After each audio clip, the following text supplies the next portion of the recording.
In this video, I'll be showing you how to fix FaceTime grayed out on iPhone. It's a quick guide, so if you find this video helpful, be sure to drop a like and subscribe.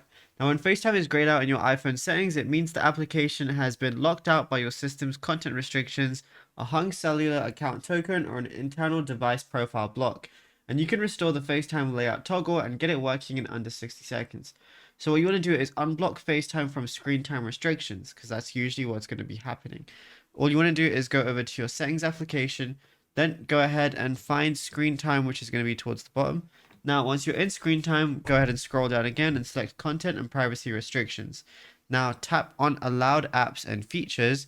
And if FaceTime is currently disabled here, all you got to do is go ahead and make sure that it is turned on. It's going to ask you for your screen time passcode. And then once you give it the screen time passcode, you're basically going to have it allowed all the time. And then it's no longer going to be grayed out. And yeah, it's as simple as that. Now, if you found this video helpful, be sure to drop a like and subscribe and check out other tutorials as well.